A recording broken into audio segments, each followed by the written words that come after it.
BPod Studios. It's the all-new way for you to wake up. Toucher and Hardy on 98.5 The Sports Hub. And now hustling ahead is Hannafin over the line right side. Into the far circle. Shoots. He scores. That backhand beats Swayman. A power play goal by Hannafin off the rush. 4-1 Flames.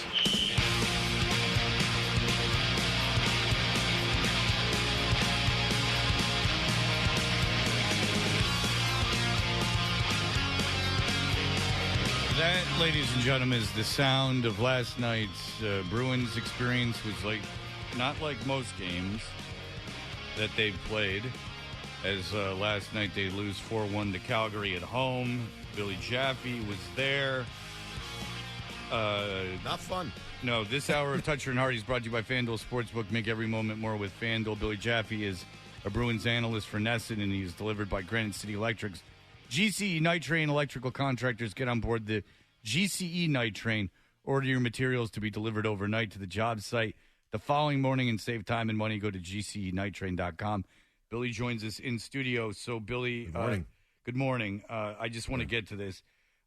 We do have a Toucher and Hardy account on Twitter, and Nick runs it. I don't know the password. I shouldn't have it because I do bad things on Twitter. But this guy, so I said yesterday, they're coming off a 10-day, they looked like they've been partying for 10 days.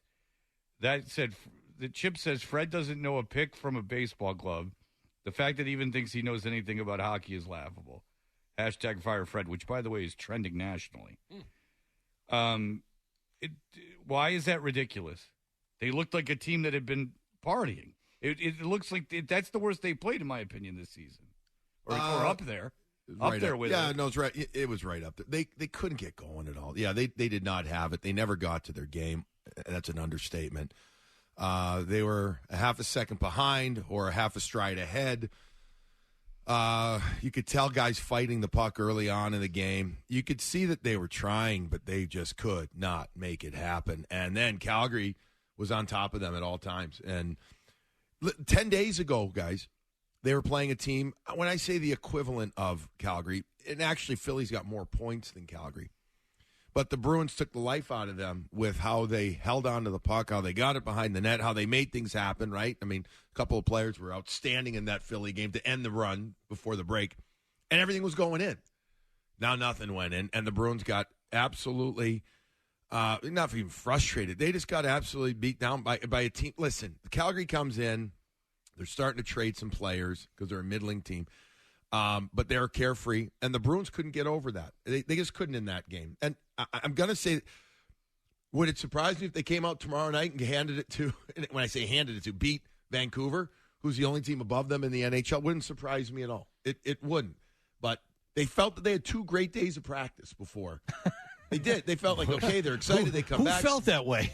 The guys did. They were all excited to come back, and then they come out, and everybody, I'm going to say, everybody has one of those days where you're like, oh, my God, where's the energy? What? I can't get out of my own way, whether it's here sitting at the mics or on the ice or on the court. No, not here. I know. Yeah. Never here. I apologize. Sorry.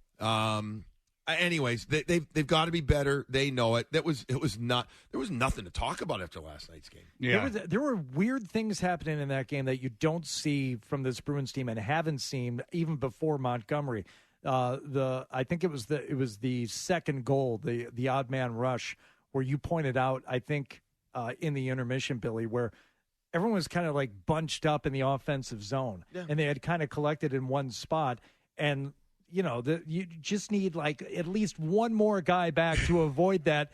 And, the Calgary's getting through the neutral zone so easily, and they're getting beat. It's like spacing issues. They were out. Fundamental stuff that you don't see from this team because the guys are pretty much they're too good. Like a lot of this stuff comes naturally to them, and a lot of that seemed to be missing last night. Yeah, because I think I felt like they were pressing early in the game. So what happens when you press, right? Because you leave yourself vulnerable. Exactly. It felt like that they were saying. Like, you could almost see them with those pop-up video or what it was called, the bubbles. Remember the old day? Like, they're thinking, like, I need to get the puck. I need to get it. I need to – you know what I mean? Like, they almost knew that they didn't have it being that natural fluidness that comes to the game, right? Whatever athlete you are, just that natural thing. And they're pressing. And they're 5 feet this way, meaning offense, instead of 3 feet above the puck and coming back. And then they're taking the wrong guy on the back check. I'm not going to just wipe it off and say, oh, no big deal. But if they rectify things, which they need to because they got the best team in the league coming in tomorrow night in Vancouver, if they rectify and they go and win, you say, okay, one bad game, one good game. Now let's get back to being really good for most of the time. But they've been on a great streak. But last night was just, they didn't have any oomph. They couldn't find it. They couldn't get physically going. And Calgary was playing loose again. And by the way, here's the thing about Calgary. And they're not a bad team. They're not a great team. They already traded Elias Lindholm. He was their top center. They're probably going to trade Chris Tanev, who's their grinded out, physical, shot blocking, beast mode kind of defenseman.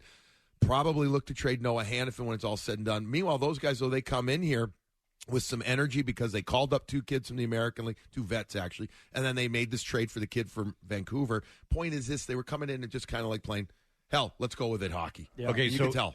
Vancouver's coming in, like you said, tomorrow, and Vancouver is the best team in hockey right now. They set the market at the trade deadline because they've already made the move. They went early, yeah. Can you kind of talk about who they got in the trade, because they're in the kind of the same position as the Bruins in terms of record, who they got in the trade and what they gave up for would be in respect to the Bruins? Yeah, we touched on that on the hockey show, and I heard it. And that a boy. And I'm asking you to repeat it because it's Saturday morning. There's new audience, new audience, not more, less. Elias, but less. It's less. So the center was Elias Lindholm, who was traded from Calgary to Vancouver, and he has a right shot. People talk about him as similar to Patrice Bergeron. He is. It's his style. That's what his game is. He had 40-plus, 42 goals a couple of years ago when Calgary had Matt Tkachuk and Johnny Gaudreau all over 100 points, and they were all phenomenal. And it was an unbelievable year. Since then, it hasn't happened for them. Tkachuk's gone. Gaudreau's gone. Lindholm has, I don't want to say struggled, but hasn't been near the same offensive driver that he was. But he's a really good centerman who is a free agent to be. I'm going to say it's 4.5, 4.7 right now. Rumors are that he wants in the $8 to $9.5 million a year range. Can't pay that, and he's 29, turning 30. Regardless, let's not even go ahead there. So they traded him to Vancouver. Vancouver traded this kid, Andrei Kuzmenko, who scored the first goal last night, who had over 40 last year, who's I think is going to be an up and down scorer in the NHL. He's got a great shot. He's a little unpredictable. And then they traded this high end prospect that's playing in juniors, so who'd been injured, but is the top point-producing defenseman in the OHL. And then a first-round pick, and I believe it's a conditional 3rd or 4th. If I'm wrong, forgive me. So, equivalent from the Bruins, it's either DeBrusk or Frederick, one of your prospects, in a first-round pick. And that's a ton. Yeah, it's a lot. It's now or listen, a rental. I mean, potential rental. Yeah. Right. Yeah. Now listen. Vancouver, I give them credit. They're feasting on the moment. Remember, Vancouver hasn't been good. Relatively speaking, but Rick Tocchet has made a difference there. They're getting healthy goaltending from Thatcher Demko, who's a former BC Eagle, and they're healthy up front. And you know what? Go for it. Okay, and they also have the assets. They haven't been nearly as good as a team like the Bruins over the last 5, 7, 8 years that have regularly traded away picks to try and win it all. This is their first year of chips in, to putting in to try and win it all. So it's a lot. If the Bruins had assets, they would look at Lindholm, but they don't in that way. But I still think the Bruins are going to make at least one addition before March 8th. Is it an all-in move, considering where they are in the standings? I don't think you're going to make an all-in. You're going to make a depth move. You're going to make depth moves. They're going to. I personally think they're going to try to add depth up front and one depth on the D. Whether they can get to that, Johnny, I don't know. But I think they're going to absolutely look at that. But it's not going to be an all-in. I don't see it. And by the way, I don't know if there's after Sean Monahan was traded too, who's another center. There's not really a mega deal out there, at least in my eyes right now. So we've talked about this before. So you're going to make a deal. You're not going to go all in. They're running low on assets as it is. Very low on assets as it is. They've been fortunate. But they have young players who've stepped up. And I was just about to say, yeah. Same page, baby. But so what do you trade for? So what do you trade for at that point? I think they look for a depth forward, a 6 through 9 type forward that they can probably, play center and wing, that they can help out there. And then I think they look for a depth defenseman. What do you trade? You do have you don't have your first round pick this year. Can you look to trade a second? Try and find a second, third round type pick, meaning value. Yeah. Do you consider trading one of your prospects that are already playing? Absolutely. You do. Absolutely. You consider it depending on the asset that you're trying to bring back. Listen, you have, in no particular order, the Poitras, the Beechers, the Lowrides, the Lizells. Yes, it's okay. They're all of them are draft picks just from a few years ago. And you're going to be adding somebody that you think you consider trading one of the kids that have played more in the NHL this year. You only do if you're probably going to be able to retain that asset that you're trading for. But how do you not consider it? You absolutely have. Is Lysell still considered a big-time prospect? Prospect. I don't know. I haven't watched him play this year. In fairness, I just know what I've seen lately is that he's producing points regularly and that he's getting better. He's still, 21 years old? Right, he's a kid. And so, yeah, I mean, he's still considered a good prospect. How long did it take you to get here today? It was okay, 15. It was 16, 15, wow. 16. It wasn't bad. It's good to see you guys, though. You'd be happy the kid's back in school? Yeah, man. Billy was a big union guy. Really? You know what? I'm happy that they're back in school and that the teachers are back. Their teachers work their asses off. You're going to miss the dancing? You're going to miss the dancing on the street corner as you drive through with the tambourine? You're going to miss that? I didn't see that, but you didn't see that at all? How did you miss that? I don't. They were all over the place. They were walking. Everybody was walking in front of our house because we're right down the street from North. But anyway, I'm thrilled that they're back, and I'm thrilled. Listen, get the teachers going again, and let's see if we can get the Bruins going again tomorrow night. Hey, brought it back around. That's a pro right there. God, that's wonderful. Stunk last night. Now playing another hockey game tomorrow night. Hope they win. Boom. Kaboom. My daughter got sick the night before school started. Is tomorrow really? Really? She hasn't been to school this week. Oh, I'm sorry she's sick, but nice. Yeah, that's the timing. Well, the Bruins looked sick last night. Let's hope they're healthy tomorrow. You bring it back to the hockey. That's a game we need to pay attention to around. tomorrow night. When's coverage begin tomorrow night, Billy? 6 o'clock. It's the two best teams in the NHL. That's correct. We want to pay attention to that. Rematch of. I love when they say rematch of 2011. I think it's a little long. It's 13 years ago. Watch NESN while you can. That would be a fun final, though. Think about the story. Just a possible Stanley Cup final preview, Yeah. Billy. Big letters right there on the screen. Possible, yeah. The only Stanley Cup the Red Sox are going to have is in some middle-aged lady's car. What? What? It made sense, dumbass. You're not getting the reference. That's on you, for real, stupid. Or just everyone's talking about Stanley Cups. I really liked it. It was actually not that bad, and that's the one went over Wallach's head. No. All right. I couldn't hear you. That was my problem. All right. Well, that's your death. Okay. Bring it back to your disability so no one can make fun of you. All right. Very good. He raises his arms in triumph. Jail-free card, baby. Absolutely. I got an email about. I got a great. I got a great email about Wallach, and it's another Wallaholic. So I'll let you off the hook. You don't have to worry about what it says. It's in your favor. It was reacting to when I was making fun of you about not knowing your email. But if the person's not being sarcastic, it's truly one of the most endearing hate mails I've ever gotten from a Wallaholic. All right. And I think it encapsulates what makes a Wallaholic. Okay. Brain dead bird picking up the keys. All right. Billy Jaffe, hero of the Union, is in studio. Thank you so much for coming by. Great job on the hockey show. Great job with the bean pot. Thank you. Had fun with it. 2 good games, and now Monday night, the championship. Monday night, Billy will be doing color analyzing of the championship game. Yeah, it'll be a lot of fun. It's going to be a lot of fun. All right, Billy Jaffe from Thanks, NESN. Listen in the Morning Brew. Yes, BRU. Him and Andrew Raycroft. They have Patrice Bergeron on. Talking about, you can pick that up right now, Billy. BackstageCountry.com, your online home for all things country music.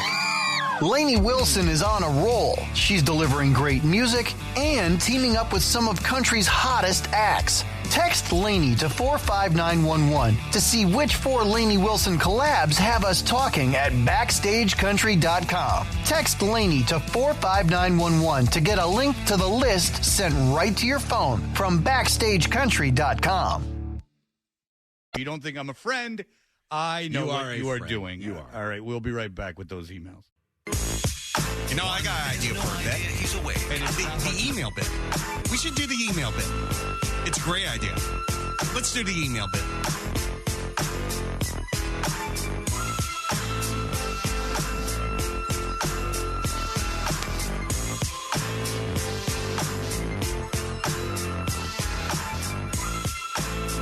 It's very exciting. Everyone sends emails in. You can get that John Wallach. It's Jon. Save the H for your mama.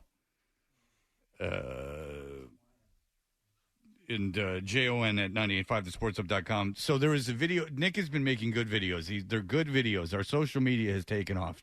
It's in control of Nick. Nick is in control. Wouldn't you know that now that Nick is in control, there's videos of the show and what have you. Yeah. You know, which is what the social media should be. It shouldn't be someone opining, John. It should be videos of the show. Mm-hmm. You have your own email to opine at Ken Griffey Rules on Twitter. You can watch. It's how I got tuned into the Lombardi interview that we spent an hour on. Is John reacting? I saw my name on Twitter. I got very excited, and John had reposted someone saying, when would Fred have hung up on Lombardi? My answer would have been many, many times. There were many times during that. I thought it was great, though. So this is from a man named Dan. He saw the video of me, Hardy, yelling at John about his email address, and John just being oblivious to everything. Yeah. All the negative talk, John's just I envy him in that sense. But then it pissed me off that he doesn't even know his email address. He's so centered as a human. He didn't even know his work email address. He's like Bill Murray. He doesn't have a phone. He doesn't need to be contacted. Any communication with him is. Why should he be so happy? Yeah. Well, this is from Dan. He's reacting to that very video. Okay. He says, "Hey, Fred Dick. Nice. Okay. What's your email? Is it fred.toothache985.com or fred.toothdick985.com? Question mark, question mark, question mark, question mark, question mark, question mark. That's neat. You blew a hernia mad at poor John for getting his email. Is it that crucial, Freddie? The Wallaholics. John, and then maybe that's part of my frustration, too, is that the Wallaholics will just scattershot. They bring out AKs. Mm-hmm. You know, like they don't. I mean, that was unnecessary to create 2 parody email accounts of me. They're very Fred upset. Toothache? It's Fred Toucher. And it's not even, there's no Fred in it. It's just Toucher at 985thesportsup.com. I can see you're hurt by this. Can you control your listeners? I'll do my best. All right, and I have one more that I'm going to get out of the way because this isn't what people came for. This is from Frank. Hey, Fred, I really enjoyed when you did the read for the Boner Place with the creepy voice. That was great. It's called ED. I had 2 people come up to me at my son's travel practice and say, you know what? That was really strange. What was he doing? Well, listen, the Northeast Men's Health got their money's worth. A thought on Hardy's choice of broads. Oh. And I don't mean to, I'm reading just email. I don't like the term. And neither do I. They're known as lovely ladies holding 2 casabas. It's almost like he just saw the middle part of just one of the guys and really fell in love with the bond between the short-haired gal pretending to be a fella and the dorky dude and missed out on those sweet hooters on the tuxedo jacket. Yeah. Well, I didn't see the end. What happens? She unveils her beautiful breasts. Ugh. And the man skedaddles, as I imagine you would. I bet he's a big Sigourney Weaver guy. She always was equal parts beautiful and handsome. No, Gina Davis. I'm more Gina Davis than I am Sigourney Weaver. Whoa. Really? Big woman. Yeah. Lori Petty is another one. Oh, yeah. He would fill out like some application. She has the same haircut as Keanu Reeves in Point Break with a muscular back to boot. Yes. Mm-hmm. That would fit him like a warm glove on a cold. But, thank you for your time. That is from Frank. Yeah, the scene where she finds his badge and gun, and she's just wearing like a flannel that's not buttoned up, but it's in no danger of revealing anything. Sure. That's a hot scene. Yeah, I like that. Here's one that is not. not. You know him and he's not lying. Like the scene from Martin, he just on the top of his mind when Modern Family came out. You know the scene. When the flat-chested gets up in the bed, like the one scene there was side boob. You have total recall. That's really impressive. She's a beautiful woman. She's not flat-chested either. She's a beautiful woman. Compared to Sofia Vergara, yes. I just thought it was great. Like, these scenes. Like, you really have, they're really ingrained in your memory. It's awesome. Go ahead. From Mike, I sent this to you to ask John, does he ever think he had a God moment in his career? I sent it to you because birds can only read pigeon. Come on, John, look in your briefcase for some beak tissues and bird feed to cry in. What? Why would I do that? You know talent, one-eared bird neck. Oh, okay. Okay. That is decidedly not a wall of honor. I'm serious. But he was. I had no idea it was heading in that direction. He was curious as to know your God moment. I thought it was nice, but then he called you a one-eared bird neck, So I'm not which I don't think is nice. Not very nice. Not very nice at all. It's challenging if you could even read the emails. I mean, kind of being a bird. I have a very comprehensive statistical email here from Patrick Flanagan. Okay. He sent it to Felger, but I got CC'd on it. It's pretty good. Felger has been asking for months on the heels of the Michael Lombardi interview, like, all right, who are we allowed to say is a good coach? Who is good? You know, is Belichick good? Well, who else is good? Is there anyone else good who's out there? And he said, well, here's some. Bill Cowher, 15 seasons as head coach, 12 playoff wins. John Harbaugh, 16 seasons as head coach, 12 playoff wins. Pete Carroll, 18-11.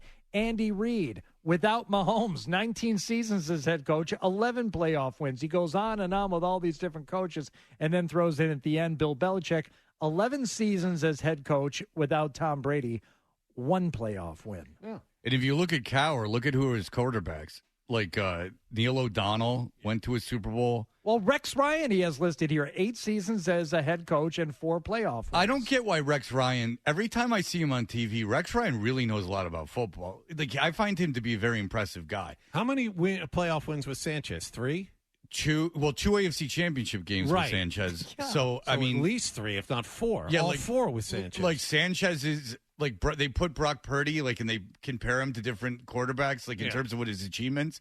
And it's funny because they only throw in 2 Hall of Famers, but the other guy that's in that is Sanchez. So Rex Ryan, I thought, was a great football coach. And I think his personality, not his personality inside the building, but just his big personality with the media, has unfairly labeled him as not being. I thought he was an excellent coach, and I'm a Jets fan, and I thought he was a great coach. Then he went to Buffalo and tried it with Tyrod Taylor, if I remember correctly. It didn't work too well. But Tyrod Taylor's still in the NFL. Yes, he is. I mean Tyrod Taylor. Mm-hmm. But if I didn't know Cowher was the coach of the Steelers for 15 years, that's impressive.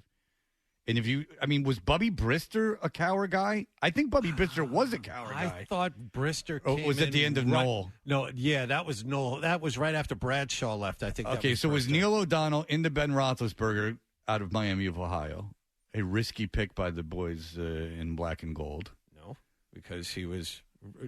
Wait a minute. You talk about, was Roethlisberger a gamble? He was a gambler. He was a first-round pick. He was a gamble. He's coming out of a small school, big guy, lumbering human, questionable character, John. I don't remember questionable character now, but I don't remember coming out of college. I don't. Well, why did he go to Miami of Ohio then? I don't know the answer. He couldn't have been a rocket scientist. That's a good point. But with the whole pushback on Belichick thing, I don't think it would be as severe if there weren't people like Lombardi out there pushing the other side forward. Greatest coach of all time. You don't question him. He won't talk to you. He doesn't need to. Okay, you're telling me that you wouldn't want this guy defending you? When you enter this profession, as I have, you accept the fact that people on the outside are going to say what they say. And you have to focus and concentrate on what matters most. Which is? The job at hand. For me, before it's the scoreboard. Yeah, the scoreboard. Yes. All right. You know what? Felger had the audacity to suggest that the wins and losses from a professional coach. Now, if you were a high school somehow coach, factor into how we think of him. If you were a high school coach, you could say. I mean, Lombardi can't even find the words to articulate what he's trying to say. It's just his. He looks at Bill. Let's be honest. He looks at Bill Belichick as a god. He looks at him as above other people. It's a really unhealthy way to look at another human being. It really is. It's one thing to admire a guy. It's one thing. Stop. You know that makes me uncomfortable, Hardy, when you look at me that way. For all I've done to you, taking you and molding you into what you've become. But the idea that Bill Belichick, that you're not judging a professional coach by wins and losses. I mean, if there was a high school coach and you said, well, look, look at the kids that come out of his program. Sure, they're like under 500, but look, all these doctors and lawyers, and they all point to this guy and say, what, with reverence, and say, like, the 4 years I was with him, he taught me so much. There's an article on ESPN about these kids in college, the kids in the Super Bowl, what they were like when they were in high school. And there's like, so if you could point to a high school coach, you go, well, he's a leader of men. He's taken these boys and he's been this. But you're a professional football coach. You're judged entirely on winning and losing. Yeah. That's everything. That's all. Not. And then, by the way, say he was a mediocre head coach, but he did something else, like was great with the media. Or, built our brand into something but due to his hard work behind the scenes. No, the reason Bill Belichick is considered the best head coach of all time is, I don't know, winning. And the reason that he doesn't have a job right now was because he wasn't winning. Lombardi trying to spin it is really depressing. It's depressing to me. It angered me yesterday. Now it's just depressing. Today, I thought it mattered to win and lose, but now there's so many more things. I'm going to look at your ratings every day. I'm going to look at. They look at our ratings every day. How do you think we're judged stupid? Like what do you like? I'm going to look at your ratings. Yeah, well, they do all the time. Sports talk radio in this town is judged like a sport. And by the way, like, narratives of what happened behind the scenes are flying around. Misinformation is all out of the place. What are you talking about? We're judged. It's written about in the sports section of the Globe, stupid. I'm sorry, I missed it. Well, if our ratings tank, there will be no repercussions. No repercussions at all. Right. I mean, of course we're judged by our ratings, dumbass. And by the way, you're not, because you host a podcast. Yeah. And that no one knows what it's doing or not. And you wrote a book on Two Idiot Brothers Publishing that no one's ever going to read. That I contend no one will read that book. And when you say, Fred, no, someone will read that book, I contend that outside of the people that published it, maybe one person in that publishing house, an editor, no one will read that book. Not anyone in his family. There's one mailed to Belichick probably in a gold box. And I guarantee you Belichick never even cracks it. That ends up in the trash.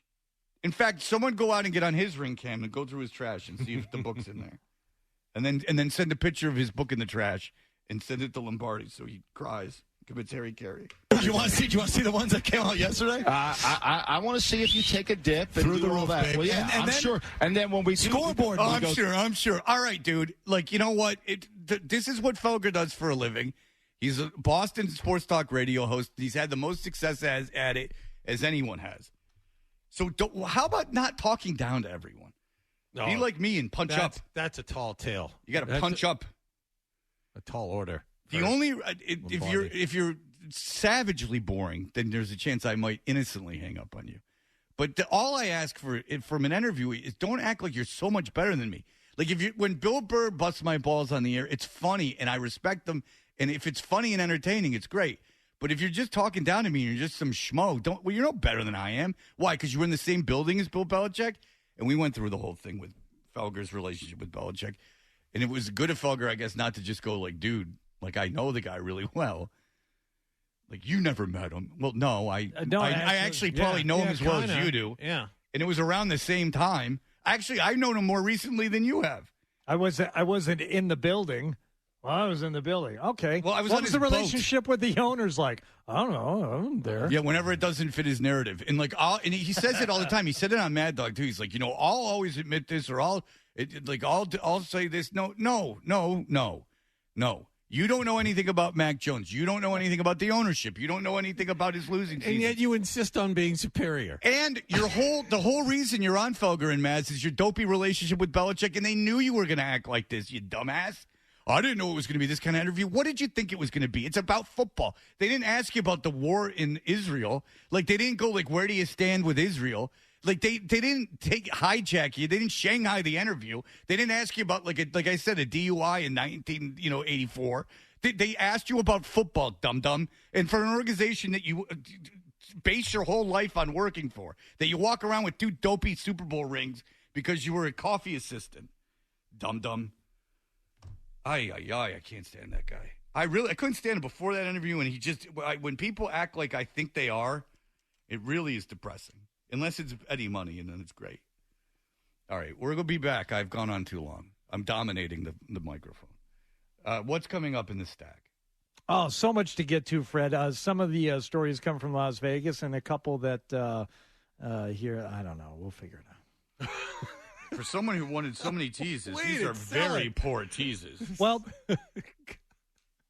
a couple of them we got to already. How about this? BackstageCountry.com, your online home for all things country music.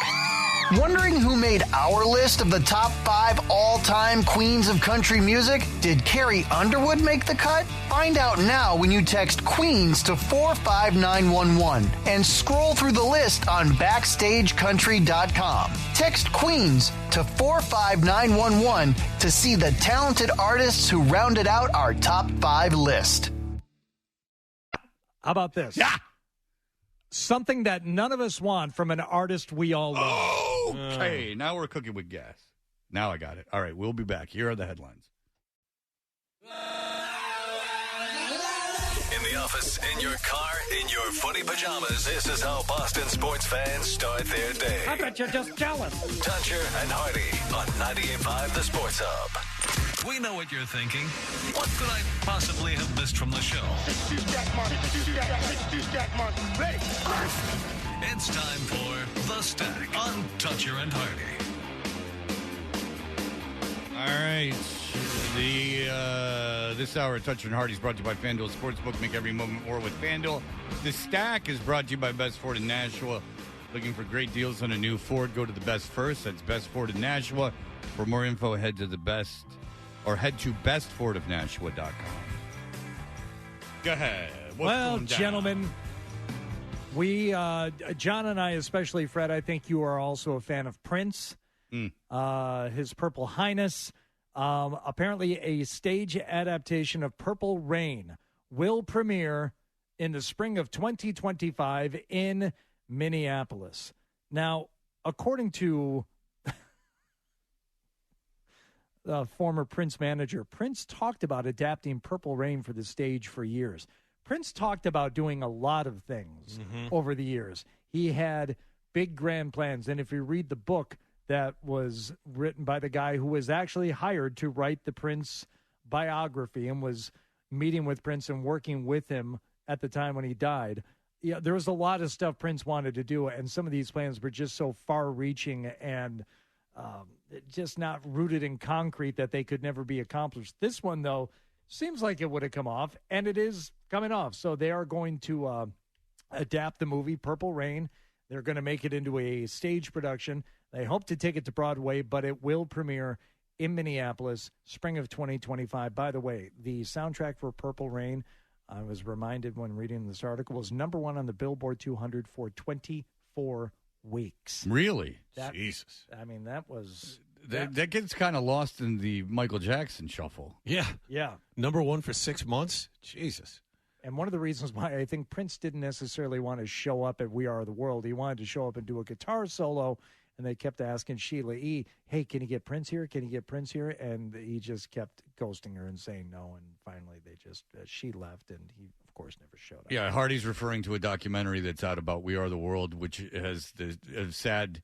Not only Sheila E. had the indignity of being the band leader on the Magic Johnson Hour.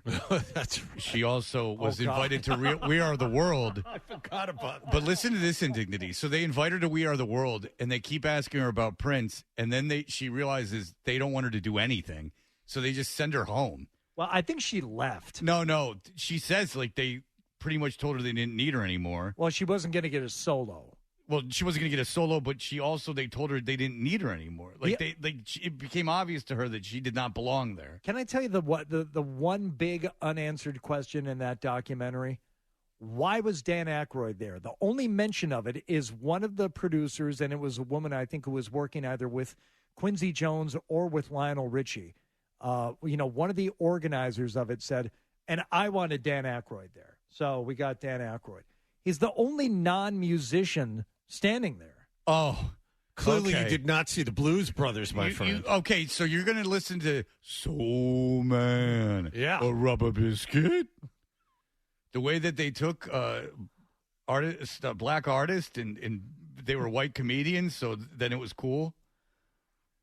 They dressed up. There's not a suitable explanation. I loved it when I was a kid. Boy, did I love the Blues Brothers. You dressed up as the Blues Brothers for Halloween. Nope, not for Halloween, my friend. On a day called Fridays. Me and Alex Cho dressed as the Blues Brothers just because it was the day. Well, Were you Jake or Elwood? I mean, come on. Look at me. I'm a long leaner. I was Elwood. My friend was a little shorter, a little pudgier at the time. Did you draw the tattoos on your knuckles? Yep.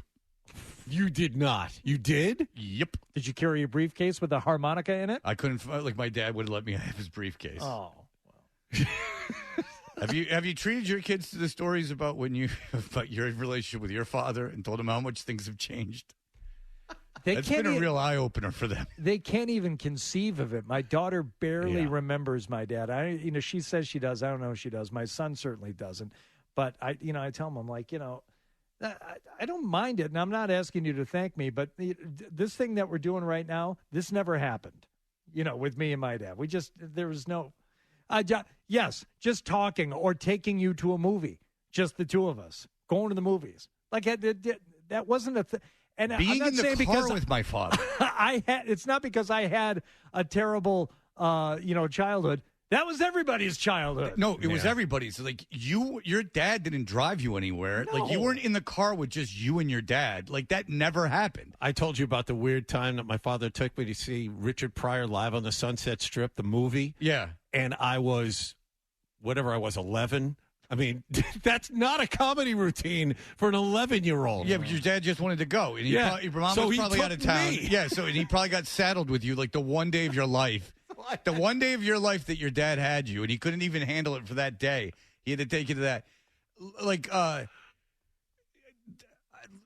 My parents say that my dad took me out of school to take me to Empire Strikes Back, but I have no recollection of that, and I really don't think that happened. I think that's something they just said that they did, and then it became like fact in their old brains.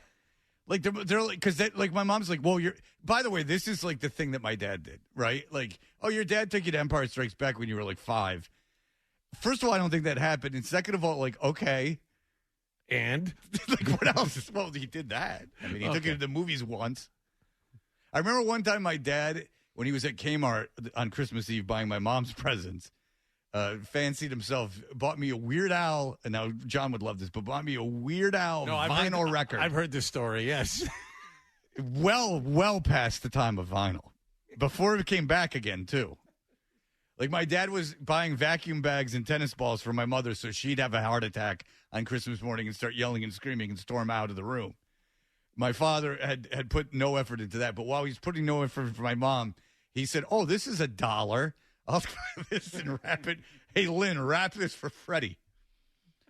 The vacuum bag is actually a very thoughtful gift. They're tough to find, and if you do find the right ones, I would appreciate it. Then my mother would start crying when I got her the Air Supply record. An NFL player, by the way, according to Las Vegas locally, verified on Twitter, has reported that a player in town for the Super Bowl was attacked by a coyote. This was 2 nights ago at Lake Las Vegas, one of the resorts where players are staying. So you got to be afraid of those, especially if you have a cat. Also, another verified account saying multiple NFL execs saying Las Vegas now part of the regular Super Bowl rotation. Nobody's surprised by that.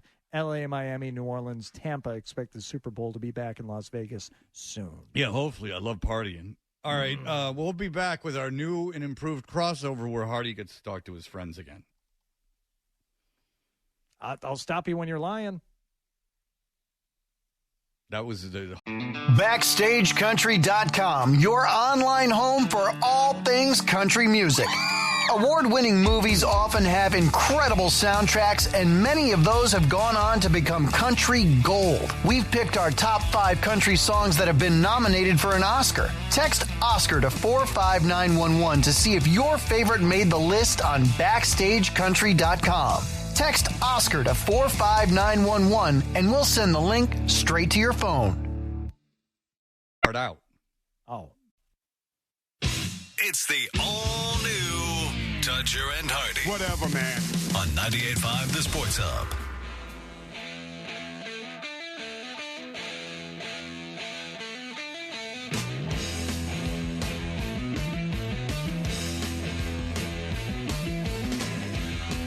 All right. right, yesterday the announcement was made that me alone, was, according to Barrett Sports Media, the number 4 morning show, down from number 1 in 2022.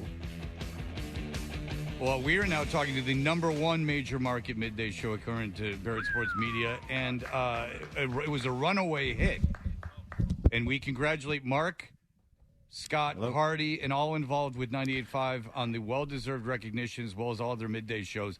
There was a half-hearted email from our general manager just saying congratulations to Fred, and it was just a picture of the 4th. But now there can be a proper celebration because excellence has been achieved. Congratulations, gentlemen. Oh, thank you so much, Fred. That's appreciated. Thank you. Yes. You wouldn't have said it yourselves, so I am saying it for you. You're on. Hi. Hi. Oh, hi. We're on. Hi. How you guys doing? We can't see you this time though, so we're a little thrown off by it. Why? I don't know. It was nice to look at you the last. The red couple light of is mornings. on. Red light's on. Yeah, Hi. I don't know. It's not on the monitors here in the studio. Yeah. Who cares? Congratulations, fellas. Thanks, guys. When did you get the news? Did you celebrate last night? You're certainly in the town for it. Oh my God, it's just a party all the time. Texted it to me. What time this morning? 5:30. Very early. Very early. And we went like we didn't know. We went to the Golden Knights game last night. Yeah. Oh my God. What'd you think? What an arena. Wow.